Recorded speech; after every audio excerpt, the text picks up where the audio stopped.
वैसे जरूरी नहीं, पर वीडियो को लाइक या डिसलाइक जरूर कर दें। मूवी का नाम है वन मिस्ड कॉल 2008। इस कहानी में लोगों को उनके फोन पर कॉल आती है। जैसे लोग फोन उठाते हैं तो उन्हें एक वॉइस मैसेज मिलता है जिसमें उनकी अपनी ही आवाज होती है। और ये कॉल मौजूदा वक्त की नहीं बल्कि फ्यूचर आने वाले टाइम की होती है, जिसमें 1 दिन 2 दिन 3 दिन का टाइम शामिल है। फिर वो टाइम आते ही उस इंसान की मौत हो जाती है। तो शुरुआत होती है एक जलते हुए हॉस्पिटल को दिखाने से, जहाँ फायर फाइटर्स आग बुझा रही थी और उन्होंने एक बच्चे की जान भी बचा ली थी। वो बच्चे से पूछने लगी, क्या तुम्हारी मॉम भी अंदर थी? पर बच्ची कोई जवाब नहीं देती। आगे हम एक लड़की शैली को देखते हैं जो अपने घर की छोटी सी तालाब के पास बैठी थी। अचानक उसे पानी में से आवाज आने लगी। जैसे ही उसने पास जाकर देखा, पानी के अंदर से एक हाथ बाहर आकर उसका मुंह पकड़ लेता है, खींचकर उसी तालाब के अंदर ले जाता है। जिसके फौरनी बाद पानी की सतह पर एक कैंडी निकल कर आती है जो बच्चे खाते हैं। और तभी वो हाथ शैली की बिल्ली को भी गले से पकड़कर पानी में डुबोकर मार देता है। कहानी अब कुछ दिन आगे गई। हम कुछ स्टूडेंट्स को देखते हैं जो पार्टी कर रहे थे। पार्टी में एक लड़की थी बेथ, उससे मिलने उसकी दोस्त आई। ये दोनों कमरे में जाकर शैली की मौत के बारे में बातें करने लगते हैं, क्योंकि ये सारे स्टूडेंट्स आपस में दोस्त थे। इनकी बातों के दौरान ही बेथ की दोस्त के मोबाइल पर कॉल आई, लेकिन हैरत ये कॉल शैली के नंबर से आ रही थी। और जो रिंगटोन थी इन्हें कॉल की बेल वो भी अलग ही थी, जो एक लोरी थी। जैसे वो कॉल उठाती है तो एक वॉइस मैसेज था, जिस पर सुनने पर बेथ की इसी दोस्त की अपनी ही आवाज थी, जिसमें वो चिल्ला रही थी। उन्हें कुछ भी समझ नहीं आती कि ये क्या है। हैरान परेशान थी वो। अब एक डिटेक्टिव पुलिस ऑफिसर को मुर्दा घर बुलाया जाता है एक लाश की पहचान करने के लिए। जो लाश थी डिटेक्टिव की बहन की, जिसकी मुँह से एक कैंडी निकलती है। अब यहाँ ध्यान करने वाली बात ये है कि मरते हुए शैली के मुंह से भी कैंडी निकली थी, जिसका मतलब था कि जरूर इन मौतों का आपस में कोई ताल्लुक है। तो इसे आप याद रखिएगा। 2 दिन के बाद हम बेथ और उसकी दोस्त को कॉलेज में देखते हैं। क्लास में जब वो थी तो बेथ की दोस्त को हेलुसिनेशंस होने लगी, यानी ऐसे ख्याल ऐसी चीजें दिखाई दे रही थी जो असल में थी भी नहीं। जैसे बेथ के हाथ पर उसे बिच्छू रेंगते हुए नजर आया। क्लास खत्म होने के बाद बेथ उसे कॉफी पीने का पूछती है, पर वो साथ जाने से मना करके लाइब्रेरी आ जाती है। लाइब्रेरी बंद होने के बाद बेथ की दोस्त जब घर जा रही थी तो उसे और भी हेलुसिनेशंस होने लगती है। हर जगह उसे भूत आत्माएं शैतान दिख रहे थे, जिनसे वो बहुत डर गई थी, क्योंकि जाहिर है सभी बहुत भयानक थे। डर के आलम में वो बेथ को कॉल करती है। वो कहती है, घबराओ नहीं, मैं तुम्हारे पास ही हूँ, बस 2 मिनट तक पहुँचती हूँ। लेकिन वो तो इतनी डरी हुई थी कि उसकी हालत खराब होने लगी। डरती डरती वो एक ऊंची जगह से गिर गई। ट्रेन से टकराने से उसका एक्सीडेंट हो गया। वो इतनी जख्मी हो गई कि फौरन ही उसकी मौत हो जाती है। इसी दौरान बेथ भी यहाँ पहुँच गई और ये हादसा होते हुए वो भी देख लेती है। उसे अजीब तरह की आवाज भी सुनाई दी गई। अपनी दोस्त की लाश के पास जब वो आई तो उसके मुंह से भी कैंडी निकलती है। बेथ उसका फोन चेक करती है, जिसमें कॉन्टेक्ट नंबर ऊपर नीचे हो रही थी। ऐसा लग रहा था जैसे कोई दूसरा नंबर निकालने की कोशिश कर रहा है। इसके बाद कॉलेज में 2 लड़कियां इस हादसे के बारे में बात कर रही थी कि बेथ की दोस्त की भी मौत हो गई। उसकी और शैली की मौत एक तरह से ही हुई, एक फोन कॉल आने की वजह से। ये बातें सुनकर बेथ का मेल फ्रेंड उन पर गुस्सा करने लगा कि बंद करो ये फजूल की बातें, ऐसा कुछ नहीं है, ये सारी चीजें मन गढ़ंत है, बकवास है। बेथ भी यहाँ आ गई, कहती है कि नहीं, ये गलत नहीं है, बिल्कुल ऐसा ही है और उनकी मौत फोन कॉल की वजह से ही हुई। फौरन ही बात बेथ की मेल फ्रेंड को भी हेलुसिनेशंस होने लगी और उसे भी बिच्छू नजर आ रही थी। उसे थोड़ा अजीब लगा, इसीलिए वहाँ से वो निकल जाता है। बेथ भी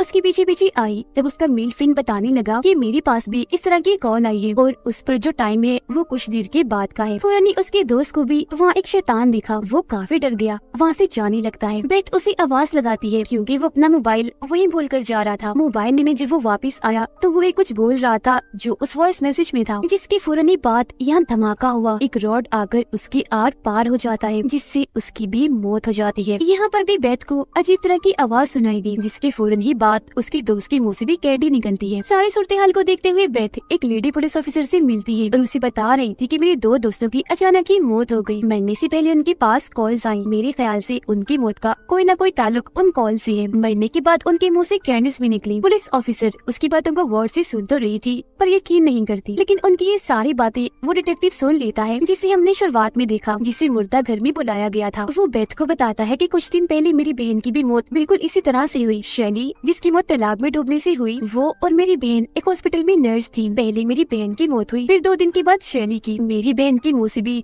लाल रंग की कैंडी निकली थी। इसलिए मैं भी इस बात को मानता हूँ कि जरूर इन फोन कॉल्स, कैंडीज और इन मौतों के बीच कोई ताल्लुक है। वो फिर बेथ को अपना मोबाइल नंबर देते हुए कहता है कि कोई भी मदद चाहिए राब्ता कर लेना, मैं भी इन सब मरने वालों की फोन कॉल्स की डिटेल्स निकाल कर तुम्हें बताऊंगा। बेथ जब घर आई तो देखती है कि उसकी रूममेट यानी जो इस घर में उसके साथ रह रही थी वो काफी डरी हुई थी। बेथ को बताती है कि हमारी मेल फ्रेंड के मोबाइल में मेरा नंबर भी था, हो ना हो अगली कॉल मुझे ही आएगी, लेकिन मैं मरना नहीं चाहती। तब उसे रिलैक्स करने के लिए बेथ अपने और उसके मोबाइल की बैटरीज ही निकाल देती है और बोलती है कि देखो मैंने बैटरीज निकाल दी, अब रिलैक्स हो जाओ, हमें कोई कॉल नहीं आएगी। लेकिन रात को जब ये दोनों लड़कियां सो रही थी तो रिंगटोन होती है और ये रिंगटोन भी लोरी ही थी जो बेथ की रूममेट के मोबाइल पर आ रही थी। हालांकि उसके मोबाइल में बैटरी नहीं थी लेकिन फिर भी उसे कॉल आ रही थी। ये कॉल 2 दिन के बाद के टाइम की थी जो देखकर रूममेट काफी डर गई क्योंकि जो वॉइस मैसेज था उसमें रूममेट के चिल्लाने की आवाज थी। रात तो ऐसी गुजर गई पर सुबह होते ही ये लड़कियां उसका मोबाइल ही तोड़ देती है। रूममेट से मिलने फिर एक आदमी आया जो एक लाइव टीवी शो का मालिक था। उसे पता चला कि अगली कॉल रूममेट के पास आई थी, इसीलिए वो अपने टीवी शो में उसको लाना चाहता था ताकि उसके मरने के टाइम जो कुछ भी रूममेट के साथ हो रहा हो वो सब ये टीवी शो का मालिक लाइव दिखा सके। और रूममेट की जान भी जब वो बचा ली तो ये चीज भी हर कोई देख ले। लेकिन बेथ उसे ऐसा करने से मना कर देती है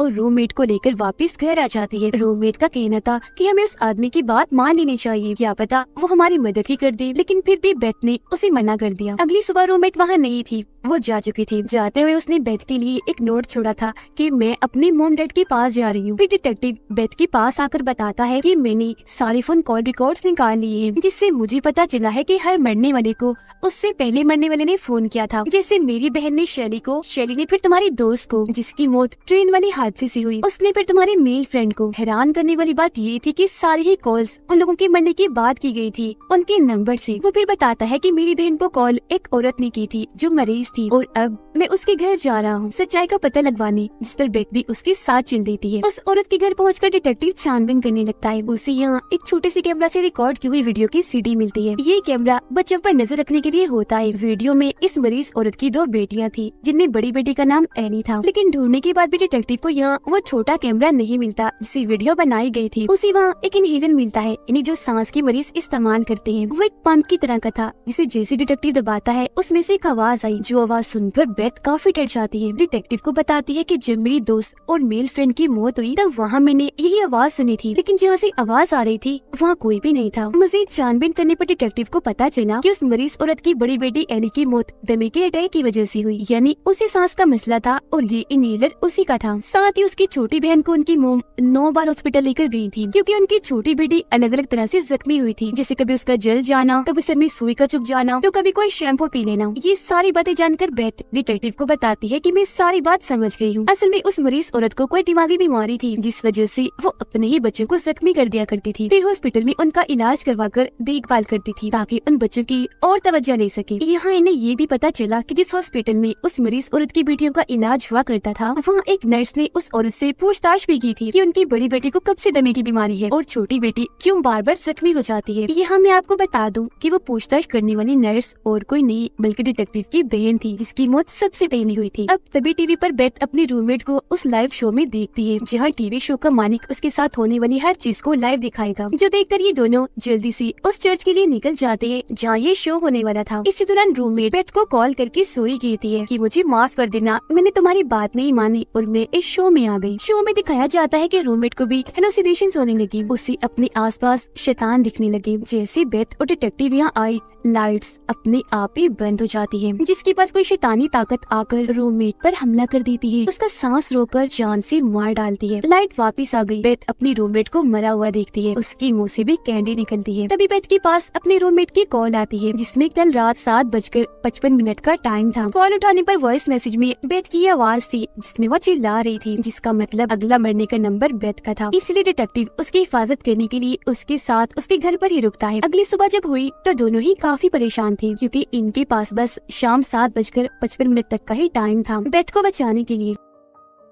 डिटेक्टिव को फिर उस मरीज औरत की बेटी यानी एली की छोटी बहन के बारे में पता चला जो अब एक ऑर्फनेज में है, एक ऐसी जगह जहाँ उन बच्चों को रखा जाता है जिनका इस दुनिया में कोई नहीं होता। वहाँ जाकर पता चला कि ये बच्ची और कोई नहीं बल्कि शुरुआत वाली बच्ची है जिसे फायर फाइटर्स ने जलते हुए हॉस्पिटल से बचाया था। ये दोनों उसे उसकी मोम के बारे में पूछते हैं पर शुरुआत की तरह ही वो कोई जवाब नहीं देती। जब फायर फाइटर्स ने पूछा था कि तुम्हारी मोम हॉस्पिटल के अंदर थी, लेकिन तभी बच्ची के बालों में से लोरी की आवाज आने लगी और ये लोरी वही थी जो रिंगटोन बनकर बजती थी। थी। फिर इस चीज को नजरअंदाज करके बेथ और डिटेक्टिव बाहर आए। वो फैसला करते हैं कि हम अलग अलग जाकर एली की मोमगिनी मरीज औरत के बारे में जानकारी इकट्ठा करेंगे। लेकिन जैसे बेथ वहाँ से जाने लगी, उसकी नजर एली की बहन की खिड़की पर गई, जिसके पीछे एक भूत खड़ा हुआ था। जिसके बाद बेथ उस हॉस्पिटल में जाने का फैसला करती है जहाँ पर एली और उसकी छोटी बहन का इलाज हुआ था। इस बारे में वो डिटेक्टिव को भी बता रही थी कि मैं उस हॉस्पिटल में जा रही हूँ। वो अंदर जाने की कोशिश करती है पर सामने वाला दरवाजा लॉक था, इसीलिए वो पिछले दरवाजे से जाने की कोशिश करने लगी, लेकिन ये दरवाजा भी लॉक था। पर तभी वो अपने आप ही खुल जाता है। हॉस्पिटल के अंदर आकर बेथ सुराग ढूंढने लगी, लेकिन तभी कोई शैतानी ताकत अंधेरे में बेथ पर हमला कर देती है और खींचकर उसे अपने साथ ले जाने लगी। इसी वजह से वो काफी डर गई, जोर से चीख मारती है, जैसे तैसे अपनी जान बचाकर वहाँ से भाग गई। बेथ को यहाँ डिटेक्टिव मिल जाता है। ये दोनों यहाँ से बाहर निकलने की कोशिश करते हैं पर निकल नहीं पाते क्योंकि सारे दरवाजे लॉक्ड हो गए थे। फिर जैसे एक कमरे में आए, कुछ शैतानी ताकत अब डिटेक्टिव पर हमला कर देती है। वो उसे हवा में उठाकर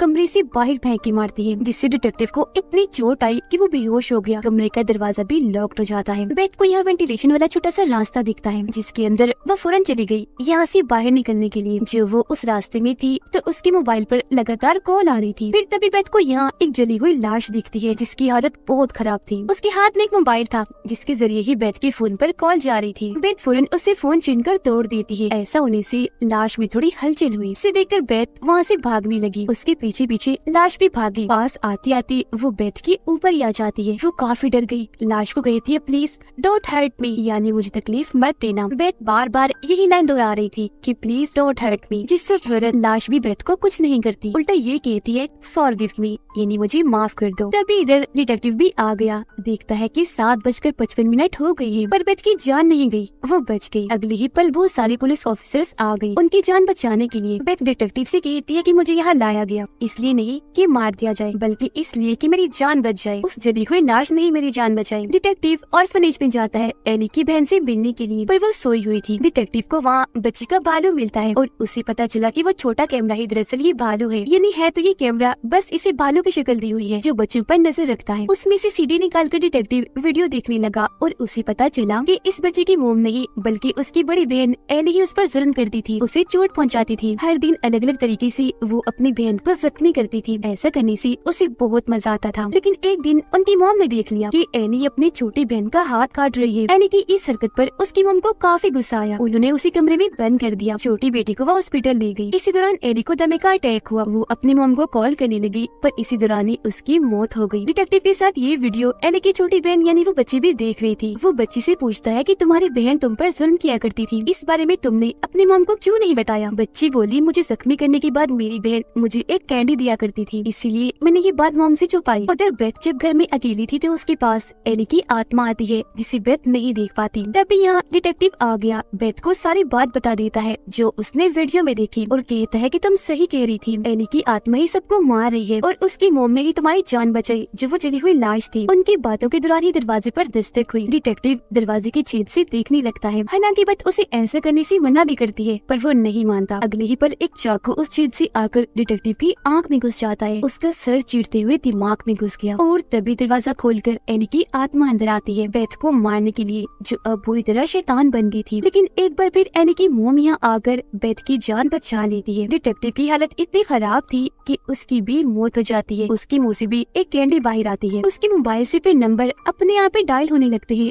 अगले शिकार के लिए। अब यहाँ मैं आपको इस मूवी का खुलासा कर देती हूँ, और वो ये कि एली ही शैतान थी। असल में बचपन से ही उसमें शैतानी हरकतें थी। जैसे अपनी बहन को जख्मी करने के बाद वो उसे कैंडी देती थी, लेकिन जब उसकी मौत हुई तो वो एक पूरी शैतान बन गई और फिर लोगों को मारने के बाद उन्हें कैंडी देती थी। इसीलिए हर किसी के मुंह से कैंडी निकलती थी। और जिस तरह से उसकी मौत हुई, अपनी मम को कॉल करते करते ऐसे ही वो लोगों को मारने के बाद उनके नंबर से अगले मरने वाले इंसान को कॉल कर दिया करती थी। और इसी के साथ ये कहानी इधर ही खत्म हो जाती है।